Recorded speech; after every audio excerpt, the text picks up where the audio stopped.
2. The family tree.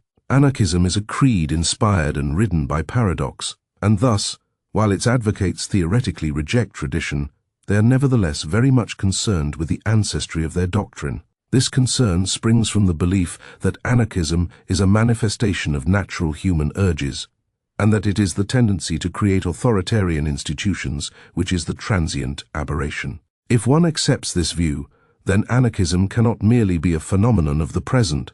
The aspect of it we perceive in history is merely one metamorphosis of an element constant in society. It is to tracing this constant but elusive element that anarchist historians, such as Peter Kropotkin, Max Nettlau, and Rudolf Rocker, have largely devoted themselves. The family tree which these writers have cultivated so carefully is indeed a magnificent growth, and in the shade of its branches one encounters some astonishing forefathers.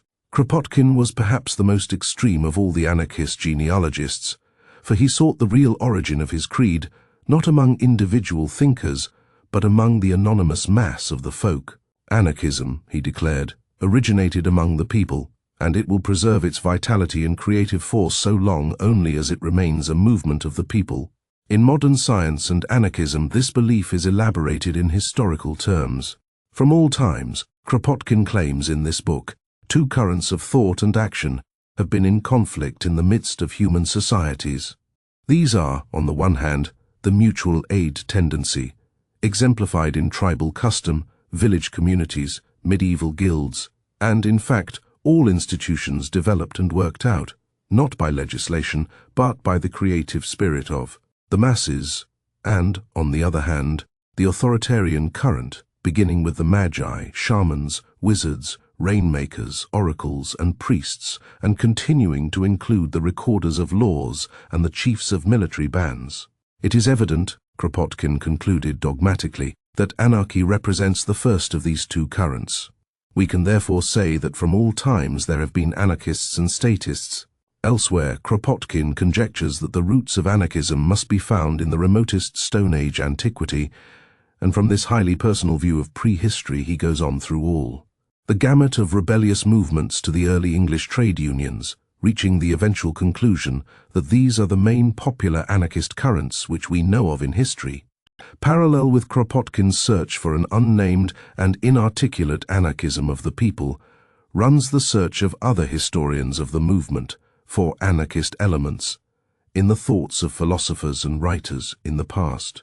Lao Tse, Aristippus and Zeno, Etienne de la Boétie, Fénelon and Diderot are recruited in this way, and the delightful chivalric utopia of the Abbey of Theleme admits Rabelais on the strength of its libertarian motto, "Do what you will." Religious movements like the Anabaptists, the Hussites, the Doukhobors and the Essenes are claimed en masse, and the French Tolstoyan Le Châtier has by no means been alone in declaring that the true founder of anarchy was Jesus Christ, and ... The first anarchist society was that of the Apostles. Two recent historians of anarchism, Alain Sergent and Claude Harmel, have discovered the first anarchist in Jean Meslier, the 18th-century cure of Etrepigny, whose resentment against the ecclesiastical and civil authorities of his time festered into a great testament which he left to his rural parishioners. It was intercepted after his death by the church authorities, and never reached the farmers for whom it was meant, and in which he denounced authority of every kind, and advocated a bucolic society based on friendship among peasant communities. And the American professor James Abreu has just proved to his own satisfaction that the gist of Godwin's political justice, and by implication of all anarchist thought, is to be found in Book 4 of Gulliver's Travels. He is not the first writer to have recognized in the Tory Dean an anarchist forefather in disguise. But the roots of this spreading genealogical tree are far too weak for the crown of branches they are expected to bear. Even a cursory study of the writer's claim shows that what has so often been represented as the prehistory of anarchism is rather a mythology created to give authority to a movement, and its theories in much the same way as a primitive clan or tribe creates its totemic myths to give authority to tradition or taboo. It is supported by the failure to realize that, though rebellion and the desire for freedom are both ancient elements in human society, they changed their forms in accordance with changing historical situations. If, for example, we consider such great typical rebels of classical antiquity as Brutus and Spartacus, we realize that each of these men strove sincerely for his own idea of liberty, yet neither Brutus, fighting for the interests of a patrician oligarchy against the threat of dictatorship, nor Spartacus, seeking to liberate the slaves so that they could take up again their broken lives in their own countries, would have shared or understood the particular conceptions of economic equality and classless liberty, which the 19th century anarchists developed in reaction against an increasingly centralized and mechanized capitalist state. In general, the anarchist historians have confused certain attitudes which lie at the core of anarchism: faith in the essential decency of man, a desire for individual freedom, and intolerance of domination, with anarchism as a movement and a creed appearing at a certain time in history and having specific theories, aims, and methods. The core attitudes can certainly be found echoing back through history at least to the ancient Greeks. But anarchism, as a developed, articulate, and clearly identifiable trend, appears only in the modern era of conscious social and political revolutions. Its peculiar combination of moral vision with a radical criticism of society only begins to emerge in a perceptible form after the collapse of the medieval order. This collapse was to lead on one side to the rise of nationalism and of the modern centralized state, but on the other to the emergence of a revolutionary trend, which early began to develop the authoritarian and libertarian currents that matured during the 19th century in the conflict between Marxism and anarchism. Just as the great dissolution of medieval society took on ecclesiastical, social, and political forms which are very difficult to disentangle, so the movements of revolt retained, until the end of the 17th century, a similar triple aspect. The extreme criticisms of society during this period were voiced not by humanists, but by fundamentalist religious dissenters, who attacked both the church and the current systems of authority and property owning on the basis of a literal interpretation of the Bible. Implied in their demands was the longing for a return to the natural justice of the Garden of Eden. Whether or not the hedge priest John Ball actually recited it, the famous couplet, "When Adam delved and Eve span, who was then the gentleman?" is symptomatic of an urge toward a lost simplicity that still, almost 300 years later, echoed in the pamphlets of the Commonwealth period. The demands of the peasants who revolted in England in the 14th century and in Germany during the early 16th century were not in themselves revolutionary. The malcontents wished for an end to impositions by the clergy and the lords. They wished most of all for the final destruction of the moribund institution of serfdom. But few of them went beyond such simple reformist demands, and a naive faith in certain aspects of feudalism was shown by the trust the English peasants placed in the promises of King Richard II, even after the slaying of their leader, Wat Tyler. One can compare their attitude with that of the illiterate Russians who marched behind Father Gapon to the Winter Palace in 1905, in the tragically foolish hope that they would encounter not the bullets that were actually awaiting them, but the understanding compassion of the Tsar, that symbolic father, in their still semi-feudal world. Yet among the leaders of the English and the German peasants there did appear the first signs of the kind of social criticism that was to end in anarchism. The fragment of John Ball's speech which Froissart has preserved, almost all we know of the opinions of that tempestuous man whose presence only half emerges from the medieval shadows, attacks both property and authority, and implies a link between them that anticipates the arguments developed by the 19th century anarchists. Things cannot go well in England, nor ever will, until all goods are held in common, and until there will be neither serfs nor gentlemen, and we shall be equal. For what reason have they, whom we call lords, got the best of us? How did they deserve it? Why do they keep us in bondage? If we all descended from one father and one mother, Adam and Eve, how can they assert or prove that they are more masters than ourselves, except perhaps that they make us work and produce for them to spend? The tone of this speech seems authentic. Even if the chronicler sharpened the details, it has that peculiar mixture of religious exaltation and social denunciation with which we become familiar as the Reformation develops into its more radical forms. But Though Ball denounces private property and demands equality, he does not appear to make a specific rejection of government as such. And for a long time we see demands for egalitarian communism emerging within what remains an authoritarian framework. The first literary presentation of an ideal egalitarian society, Sir Thomas More's Utopia 1513, is governed by a complicatedly elected authority and imposes extraordinarily stringent rules on individual behavior. And, though efforts have been made to discover anarchistic elements in the German peasant revolt led by Thomas Müntzer, and in the Anabaptist commune of Münster, the practice of these movements seems in each case to negate the anti-authoritarian attitudes suggested in the statements of some of their leaders. Müntzer, for instance, denounced authority, but made no concrete suggestions for a form of society that might do without it, and when he attempted to set up his ideal commonwealth at Mulhausen, nothing resembling an anarchistic society in fact emerged. Engels has summed up the situation very clearly in The Peasant War in Germany. Communism of all possessions, universal and equal labor duty, and the abolition of all authority were proclaimed.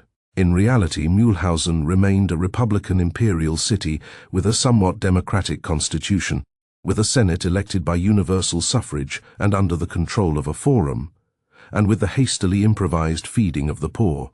The social change, which so horrified the Protestant middle-class contemporaries, in reality never went beyond a feeble and unconscious attempt prematurely to establish the bourgeois society of a later period.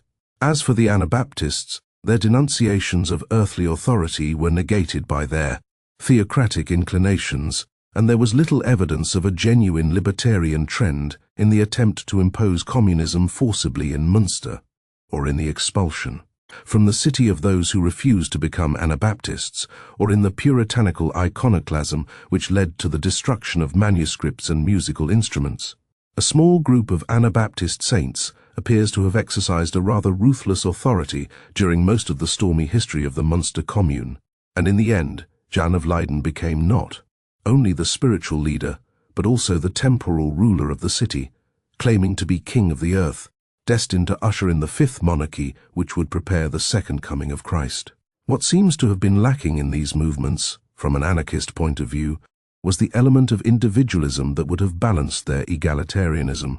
The shaking free from the medieval tendency to see man as a member of a community ordained by God was a slow process, and perhaps slowest of all among the landworker and artisan classes used to a communitarian pattern of guild and village life, on whom the peasant revolts and the Anabaptist movement were mostly based. Here the anarchist historiographers fall into the error of assuming that the primitive or medieval folk community, based on mutual aid and roughly egalitarian by nature, is also individualistic. Most frequently, of course, it is the reverse, inclined toward a traditional pattern in which conformity is expected and the exceptional resented. The individualist trend in post-medieval Europe emerges first among the cultured classes of the Italian cities during the Quattrocento. It appears as a cult of personality, which has nothing to do with ideas of social reform, and it leads as often to the pride of the despot as to the desire for many-sided fulfillment of the humanist scholar. But it creates a new interest in man as an individual, rather than as a mere member of the social order. From the time of Dante, it permeates the literature of southern Europe, and from Chaucer that of England, until it leads to such individualistic literary forms as the Elizabethan drama, the biography and autobiography, and, eventually, the novel, all based on a steadily deepening interest in the emotional and psychological nature of man, defined against, rather than in, his social background. Parallel to this secular exaltation of the individual, the later stages of the Reformation culminate in a religious radicalism, which goes beyond such chiliastic sects as the Anabaptists, and which, particularly among the Quakers, develops a personalistic view of religion, rejecting organized forms, and basing itself on the idea of the inner light, or, as George Fox called it, that of God in every man, an idea resembling Tolstoy's and not very far from some anarchist conceptions of immanent justice. These secular and religious tendencies all help to propel the 17th century toward a deepening consciousness of the value of individual liberty. And it was during the English Civil War that this trend produced the earliest recognizably anarchistic movement. The men who fought the Civil War were, on both sides, more thoroughly the heirs of Renaissance individualism than is. Commonly recognized, there is perhaps no more magnificent example of the Baroque cult of personality than Milton's Satan. In another direction, the rise of the Independents in opposition to the Calvinists shows the increasing swing toward an emphasis on the personal conscience as director of religious and moral choice, and here, again, in Areopagitica, Milton drew a conclusion that is more libertarian than liberal. Economic and social changes, the rise of early capitalism, and the consolidation of the squirearchy all pointed in the same direction and combined to produce the state of extreme political tension that led through rebellion to the first modern revolutionary dictatorship, Cromwell's prototype of the totalitarian state, but also to its contradiction, for the very individualism that plunged the middle classes into a political and military struggle for the creation of a class oligarchy, veiled by democratic pronouncements, resulted among the lower classes in the emergence of two radical movements. The larger was that of the Levellers, ancestors of the Chartists and advocates of universal suffrage. Though some of them, like Walwyn, suggested community of property, their general demand was for political rather than economic equality, and for a democratic constitution that would do away with the privileges arrogated to themselves by the higher officers of the new model army. In curious anticipation of French revolutionary invective, one Cromwellian pamphleteer stigmatized the Levellers as Switzerizing anarchists, but it was not the Levellers who represented the really anarchistic wing of the English revolutionary movement in the 17th century. Rather, it was the ephemeral group whose peculiar form of social protest earned them the name of diggers. The Levellers were drawn mainly from the lower ranks of the new model army, who wanted their share in governing the country they had fought to liberate from the rule of divine right kings. The diggers, on the other hand, were mostly poor men, victims of the economic recession that followed the Civil War, and their demands were principally social and economic. They considered they had been robbed by those who remained rich, not only of political rights, but even of the elementary right to the means of survival. Their protest was a cry of hunger, and their leaders, Gerard Winstanley and William Everard, had both suffered from the troubles of the time. Winstanley was a former Lancashire mercer who had come to London, set himself up in the cloth trade, and been ruined by the recession. I was beaten out both of estate and trade, and forced to accept the goodwill of friends crediting to me, to lead a country life. Everard was an old soldier of the Civil War who had been cashiered for spreading Leveller propaganda. The diggers began with theory in 1648, and proceeded to action in 1649.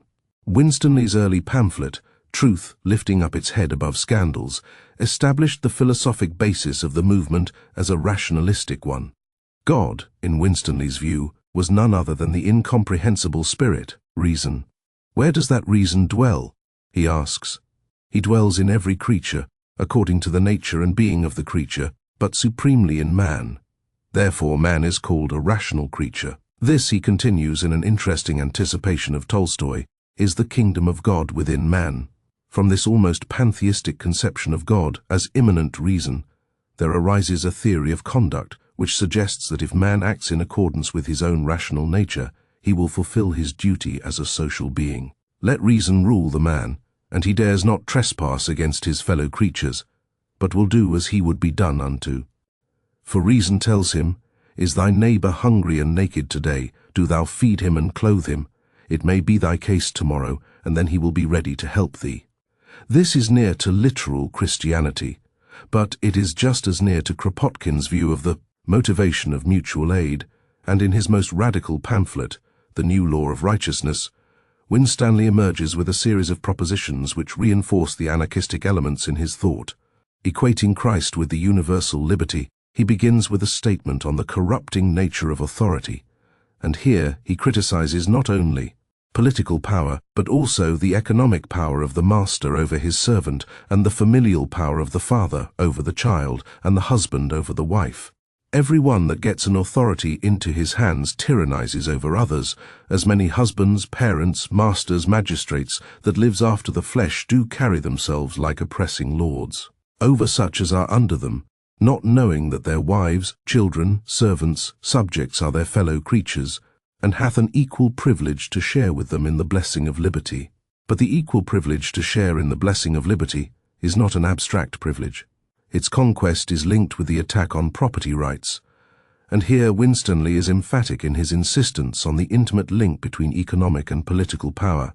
And let all men say what they will, so long as such are rulers as call the land theirs, upholding this particular property of mine and thine, the common people, shall never have their liberty, nor the land be freed from troubles, oppressions, and complainings. By reason thereof the Creator of all things is continually provoked. If Winstanley's criticism of society as he sees it at this crucial point in his career ends in a libertarian rejection of both authority and property, his vision of the kind of egalitarian society he would like to create embodies many features of the ideal society envisaged by the anarchists 2 centuries later. When this universal law of equity rises up in every man and woman, then none shall lay claim to any creature and say, "This is mine, and that is yours. This is my work, that is yours." But every one shall put to their hands to till the earth, and bring up cattle, and the blessing of the earth shall be common to all. When a man hath need of any corn or cattle, take from the next storehouse he meets with. There shall be no buying and selling, no fairs or markets, but the whole earth shall be a common treasury for every man, for the earth is the Lord's. When a man hath eat, and drink, and clothes, he hath enough. And all shall cheerfully put to their hands to make these things that are needful, one helping another. There shall be none lords over others, but every one shall be a lord of himself, subject to the law of righteousness, reason, and equity, which shall dwell and rule in him which is the Lord. Work done in common, and its products shared equally, no rulers, and men living peacefully with each other according to the promptings of their own consciences, commerce abolished, and in its place a system of open storehouses. It all reads like a primitive sketch for Kropotkin's anarchist communist society, and the sketch is given the last touch that turns it into a recognizable likeness. When we find Winstanley anticipating the whole line of libertarian thinkers by condemning punishment and contending that crime arises from economic inequality, for surely this particular property of mine and thine hath brought in all misery upon people. For first, it hath occasioned people to steal one from another. Secondly, it hath made laws to hang those that did steal. It tempts people to do an evil action, and then kills them for doing of it. Let all judge if this not be a great devil. Winstanley insists that the only way to end social injustice is for the people themselves to act, and he talks with apocalyptic fervor of the role of the poor in regenerating the world. The Father is now raising up a people to himself out of the dust that is out of the lowest and most despised sort of people. In these and from these shall the law of righteousness break forth first. The people should act, Winstanley contends, by seizing and working the land, which represents the principal source of wealth. He does not think it necessary to seize forcibly the estates of rich men. The poor can settle the commons and the waste lands, which he estimates occupy 2/3 of the country, and work them together. From their example, men can learn the virtues of communal life, and the earth become a common treasury, providing plenty and freedom for all. The best pages of the new law of righteousness rise to a level of prophetic fervor. And when the Lord doth shew unto me the place and manner, how he will have us that are called common people to manure and work upon the common lands, I will then go forth and declare it in my action, to eat my bread with the sweat of my brows, without either giving or taking hire, looking upon the land as freely mine as another's. The Lord did not delay. The new law of righteousness appeared in January 1649, and early in April, Winstanley and his associates initiated their campaign of direct action by proceeding to St. George's Hill near Walton-on-Thames, where they began to dig the waste land and sow it with wheat, parsnips, carrots, and beans. They numbered in all between 30 and 40 people, and Winstanley invited the local landworkers to join them, prophesying that very shortly their numbers would increase to 5,000. But the diggers seemed to have aroused little sympathy even among their poor neighbours, and a great deal of hostility among the local clergy and landowners. They were beaten by paid hooligans and fined by magistrates. Their cattle were driven away, their seedlings torn up, and their flimsy huts burned down. They were called before General Fairfax, who failed to intimidate them, and troops of soldiers were sent to investigate them, but were withdrawn when a number of them showed evident interest in the digger doctrine. Through all these difficult months, Winstanley and his followers refused to be provoked into the violence which they abhorred. Their pamphlets appeared one after the other during 1649. Full of righteous complaint against a world that refused to acknowledge them, they even sent out apostles into the country, who instigated occupations of waste lands at several places in the home counties, and even as far afield as Gloucestershire. But even Digger endurance was not proof against unrelenting persecution. In March 1650, the settlers left St. George's Hill and abandoned their attempt to win England to agrarian communism by the power of example. The other colonies were even shorter-lived, and as a movement the Diggers had disappeared by the end of 1650. For a little while Winstanley continued to spread his ideas, now entirely by literary means, and in 1652 he aimed at the most unlikely convert of all by addressing to Cromwell his last and longest work, The Law of Freedom in a Platform, or True Magistracy Restored. The relative moderation of this pamphlet suggests that Winstanley's enthusiasm and his extremity of views had both been sapped by the experience of St. George's Hill. For, though he continues to advocate almost complete communism, he puts forward a political plan little different from that of the extreme levellers, calling for annual parliaments and providing for various kinds of officers and overseers, introducing compulsion to work, and even admitting the death penalty for certain offences against the community. The Law of Freedom aroused little attention, and after publishing it, Winstanley retreated into an obscurity so dense that even the place and date of his death are unknown. The Digger movement left no heritage to later social and political movements, though it may have influenced the Quakers, toward whom some of its supporters were drawn.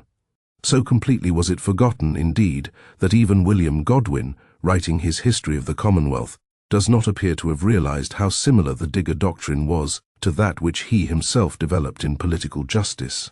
Only at the end of the 19th century was Winstanley's importance as a precursor of modern social ideologies recognized, and then, on the strength of his communistic ideas, some of the Marxists tried to claim him as their ancestor. But there is nothing Marxian about the peasant paradise that Winstanley envisions in the new law of righteousness. Its communism is entirely libertarian, and the effort of Winstanley and his friends to follow out its principles on St. George's Hill stands at the beginning of the anarchist tradition of direct action. No incident or movement in either the American or the French Revolution presented so prophetic a miniature of the anarchist future as the Diggers created in 1648 and 1649. During the 19th century, both the United States and France were to be rich in varieties of anarchist thought and deed, but the manifestations of this tendency in the great 18th century revolutions were impulsive and incomplete. Some writers have seen an anarchistic element in the democracy of Thomas Jefferson, but, while he and many of his followers, notably Joel Barlow, admired Godwin's political justice, there is little evidence in his writings that he accepted Godwin's views in their extremity, or that he was ever much more than an opponent of excessive government. When he made his famous statement, "That government is best which governs least," he did not reject authority. On the contrary, he thought it might be made harmless if the people participated thoroughly in its operation. The influence over government must be shared among the people. If every individual which composes their mass participates in the ultimate authority, the government will be safe, because the corrupting of the whole mass will exceed any private resources of wealth. Such passages make it clear that Jefferson looked to a system of universal suffrage in which the people would as far as possible be the rulers, a condition as opposed to anarchist ideas as any other type of authority. And, while he also spoke of a little rebellion, now and then, as a good thing, and as necessary in the political world as storms in the physical, he evidently saw this as a corrective rather than a revolutionary force. It prevents the degeneracy of government and nourishes a general attention to the public affairs. Indeed, all of Jefferson's career, as an expansionist president, as a slave-owning Virginian gentleman, as a political leader adept at compromise, reinforces the authoritarian undertone of his writing, and tells strongly against his claim to a place in the pantheon of anarchist ancestors. A more genuine claim can be put for Thomas Paine, whose life made him a personification of the common ideals that linked the British, American and French revolutionary movements of the later 18th century. Paine's extreme distrust of government undoubtedly influenced Godwin, who associated with him during the crucial years from 1789 to 1792, and his discussions of its demerits actually became, by quotation, part of the fabric of political justice. Paine was one of those who thought that government was indeed a necessity, but a most unpleasant one, brought upon us by the corruption of man's original innocence. At the very beginning of the American War of Independence, in the historic pamphlet entitled Common Sense, he made a distinction between society and government that brought him close to the viewpoint later established by Godwin. Some writers have so confounded society with government as to leave little or no distinction between them, whereas they are not only different, but have different origins. Society is produced by our wants, and government by our wickedness. The former promotes our happiness positively by uniting our affections, the latter negatively by restraining our vices. The one encourages intercourse, the other creates distinctions. The first is a patron, the last is a punisher. Society in every state is a blessing, but government even in its best state is but a necessary evil, in its worst state an intolerable one, for when we suffer or are exposed to the same miseries by a government which we might expect in a country without government, our calamity is heightened by reflecting that we furnish the means by which we suffer. Government, like dress, is the badge of lost innocence. The palaces of kings are built on the ruins of the bowers of paradise. Paine's distrust of government was persistent. Indeed, it was probably increased by the difficulties into which his honesty led him, even with revolutionary governments. 16 years later, in The Rights of Man, he set in opposition to the claims of government the beneficial influence of those natural social urges which Kropotkin later made the subject of mutual aid. Great part of that order which reigns among mankind is not the effect of government. It has its origin in the principles of society and the natural constitution of men. It existed prior to government, and would exist if the formality of government was abolished. The mutual dependence and reciprocal interest which man has upon man, and all the parts of civilized community upon each other, create that great chain of connection which holds it together. The landholder, the farmer, the manufacturer, the merchant, the tradesman, and every occupation prospers by the aid which each receives from the other, and from the whole. Common interest regulates their concerns and forms their law, and the laws which common usage ordains have a greater influence than the laws of government. In the same work, Paine speaks, like Godwin, of government as a hindrance to the natural propensity to society, and asserts that the most perfect civilization is, the less occasion has it for government, because the more does it regulate its own affairs and govern itself. Here we have the point of view that we have already seen characterizing the typical anarchist. He stands in an evil, government-dominated present, looking back to a lost paradise of primitive innocence and forward to a future whose civilized simplicity will rebuild the golden age of liberty. In temperament and ideals, Paine came very near. To the anarchists, only his lack of optimism in the immediately foreseeable future prevented him from becoming one of them. The American Revolution's lack of native expressions of anarchism is perhaps due to the masking of the kind of deep social divisions which parted the diggers from the grandees in the English Revolution by a common urge toward freedom from foreign oppression. These divisions only became really evident during the 19th century. In the French Revolution, on the other hand, the clash between libertarian and authoritarian trends was evident and at times assumed violent form. Kropotkin devoted one of his most scholarly books, The Great French Revolution, to an interpretation of popular movements during the stormy years, from 1789 to the end of the Jacobin rule in 1793. His anarchistic bias led him to overemphasize the libertarian elements, but it also enabled him to see the events of the revolution stereoscopically, thrown into relief by social and economic causes rather than as a mere struggle between political parties and personalities. Certainly we can follow Kropotkin in seeing the emergence during this period of some of the ideas that were eventually to crystallize into 19th century anarchism. Condorcet, one of the great seminal minds of the age, who believed in the indefinite progress of man toward a classless liberty, already put forward while he was hiding from the Jacobins the idea of mutualite, which was to be one of the twin pillars of Proudhon's anarchism. He conceived a plan of a great mutual aid association among all the workers, that would save them from the perils of those economic crises during which they were normally forced to sell their labor at starvation prices. The other Proudhonian pillar, federalism, was the subject of much discussion and even experiment during the Revolution. The Girondins conceived it as a political expedient.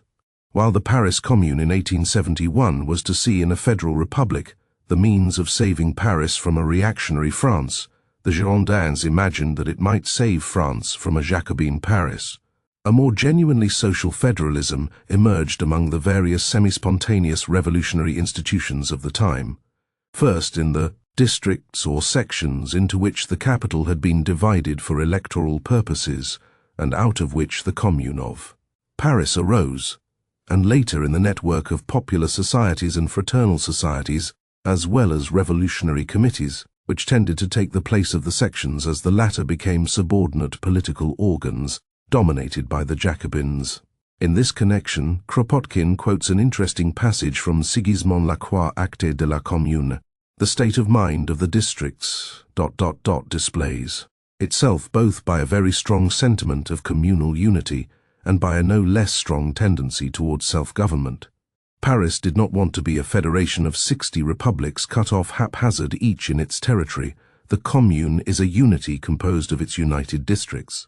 But side by side with this undisputed principle, another principle is disclosed ... which is that the Commune must legislate and administer for itself directly as much as possible.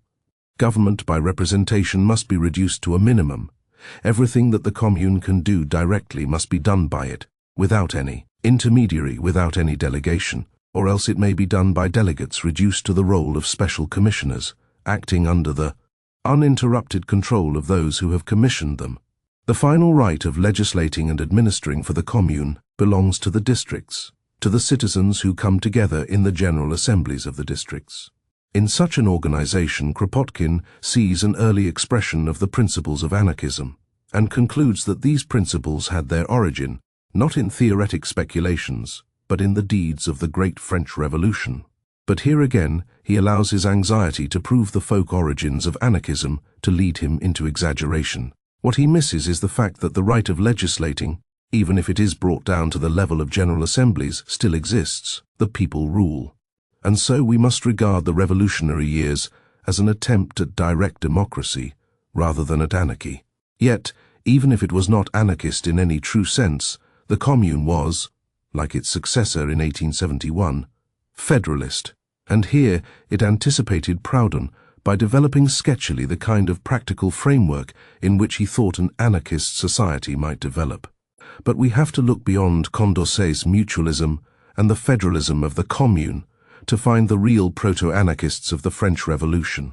Kropotkin was so concerned with tracing popular manifestations that he neglected unduly the individuals who came nearest to expressing an anarchistic attitude toward the events of their times. He paid only scant attention to Jacques Roux, Jean Varlet, and the enragers who gathered round them. Yet if there are any anarchist ancestors in the French Revolution, it is among these courageous intransigents, unsuccessful and historically obscure as they were, that we must find them. The movement of the enragers appeared during 1793 and ran like a sullen ground bass through the year of the Terror. Like the Digger movement during the English Civil War, it emerged at a time of economic recession. To a great extent, it was a response to the economic distress of the poor people of Paris and Lyons. But it was also a reaction against the social distinctions which marked the hardening power of the ascendant middle class. The enragers were not a party in the modern sense. They had no organization, no agreed common policy. They were a loose group of like-minded revolutionaries who cooperated in the most rudimentary manner, yet who were united in rejection of the Jacobin conception of state authority, who advocated that the people act directly, and who saw in communistic economic measures, rather than in political action, a way to end the sufferings of the poor. The accusation brought against Roux by the Jacobins, that he told the people that every kind of government must be prescribed, is in effect true of them all. Jacques Roux, the most celebrated of the enragers, was one of the priests of the Revolution, a country clergyman who, even before he reached Paris in 1790, had, been accused of inciting the peasants of his district to burn and pillage the chateau of landowners who attempted to enforce their rights to seigneurial dues. The land belongs to all equally, he is said to have told his parishioners. He remained a priest after the Revolution, in which he appears to have seen a reflection of the pure spirit of Christianity. He once defined its task as making men equal between each other, as they are to all eternity before God. But it is difficult to believe that a man of Roux's temperament and attitude remained an orthodox Roman Catholic. His idea of God was probably not far from Gerard Winstanley's. Roux's sincerity made him as poor as the strictest of Christian ascetics, and his compassion for the workers of the Gravelliers quarter in which he lived seems to have been one of the causes for the extremity of his radicalism.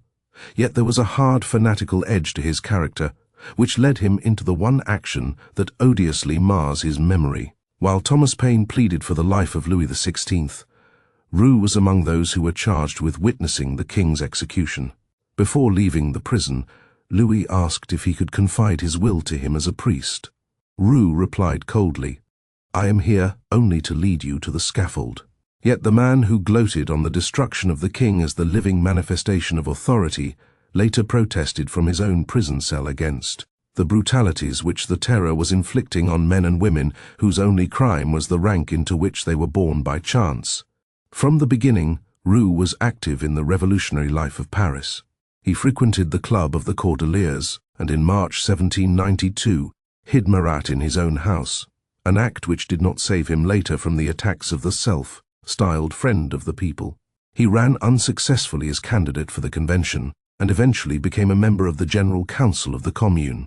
It was not until the end of 1792 that Roux began to show the extremity of views he had evolved while working among the shoemakers and carpenters of Gravelliers, who were his closest associates. The failure of the revolution to fulfill the demands he had made on it during its first year was weighing on his mind, and he delivered a speech at this time in which he gave a first hint of anarchistic tendencies by declaring that senatorial despotism is as terrible as the scepter of kings because it chains the people without their knowing it and brutalizes and subjugates them by laws they themselves are supposed to have made.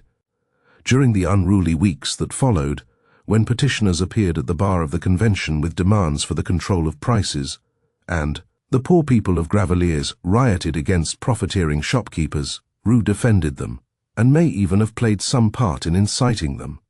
During March 1793, Roux was joined by the young revolutionary orator Jean Valet. Like Roux, Valet was an educated man. He came of good family, had studied at the Collège d'Harcourt, and at the time of the Revolution had a modest private income as well as a post in the civil service. The Revolution filled him with the kind of enthusiasm that can turn to bitterness when it is frustrated. He became a popular orator, and then, in March 1793, emerged as a leader of the earliest attacks on the Girondins. But, just as behind Roux's agitation over prices lay the idea of common ownership, so behind Valet's attack on the most conservative group in the convention lay a general condemnation of the idea of government by representation. Though there is no evidence that Valet and Roux had collaborated beforehand, and even some evidence of mutual jealousy between these two popular agitators, by June 1793 they were together in a new agitation over the cost of living, and Jacques Roux made a series of speeches in which he not only denounced the class structure which the revolution had allowed to survive. What is liberty when one class of men starve another? But also suggested that the law protects exploitation, which prospers in its shadow. Because he did not trust legislators, he demanded that the condemnation of profiteering be written into the Constitution in such a way as to be safe from meddling governments. Through 1793, the agitation of the enrages continued. They were joined by Théophile Leclerc from Lyons and by the beautiful and talented actress Claire Lacombe with her organization of women, La Société Républicaine Révolutionnaires. At the same time, the hostility of the Jacobins narrowed around them, particularly when their voices were raised against the state-operated terror. To Robespierre, the anti-governmental implications of the enrages speeches and of their ephemeral journals, Rue le Publiciste and Leclerc L'Ami du People, were as evident as they seem to us today. He had no intention of tolerating their agitation indefinitely, Roux and Varlet were arrested. Claire Lacombe's society was suppressed, despite a protest demonstration of 6,000 angry women. Roux called before the Revolutionary Tribunal, and realizing that his death was inevitable, cheated the guillotine by painfully committing suicide. "I do not complain of the tribunal," he said before he died. "It has acted according to the law. But I have acted according to my liberty. To die placing liberty above law is the death of an anarchist." Yet it was reserved for Varlet, who survived the terror, to state explicitly the anarchistic conclusions that are to be drawn from the movement of the enrages. After Robespierre had fallen, and the surviving enrages had rejoiced over his passing, Varlet witnessed the subsequent tyranny of the Directory, and in anger he published what we must regard as the earliest anarchist manifesto in continental Europe. Appropriately, it was entitled Explosion. The title page bore an engraving showing clouds of smoke and flame billowing around, a burning classical structure, and above the engraving an epigraph, "Let revolutionary government perish," rather than a principle. Surveying the years of the revolution, Varlet declares, "Despotism has passed from the palace of the kings to the circle of a committee. It is neither the royal robes nor the scepter nor the crown that makes kings hated, but ambition and tyranny. In my country, there has only been a change in dress. Why," he goes on to ask, "should a revolutionary government have in this way become as much a tyranny as the rule of a king?" Partly, he suggests, because the intoxication of power makes men wish to see it remain forever in their own hands. But there is more to the matter than the mere weakness of men. There is a contradiction within the very institution of government. What a social monstrosity, what a masterpiece of Machiavellianism this revolutionary government is in fact. For any reasoning being, government and revolution are incompatible, at least unless the people wishes to constitute the organs of power in permanent insurrection against themselves, which is too absurd to believe. Here, at the very end of their movement, the last of the enrages makes clear its implications. It is interesting to observe how tardily these early French libertarians brought themselves to the open rejection of government, even in comparison with Winstanley. Their lack of a developed program or philosophy is remarkable, but their time was short, a few packed months of action, and they worked too near the center of the revolution they had helped to make for their ideas to crystallize sharply in such a period. Winstanley had been able to stand on the edge of events and to formulate his theories as far as his knowledge would allow, and then to proceed to action with a philosophy to inspire him in his deeds. Yet the French Revolution was not so unproductive in anarchist thought as this account may have made it appear. In the same year as Jean Varlet published his Explosion, William Godwin in England published the first great treatise on the evils of government, political justice. And it is doubtful indeed if political justice would even have been conceived if the French Revolution had not happened when it did.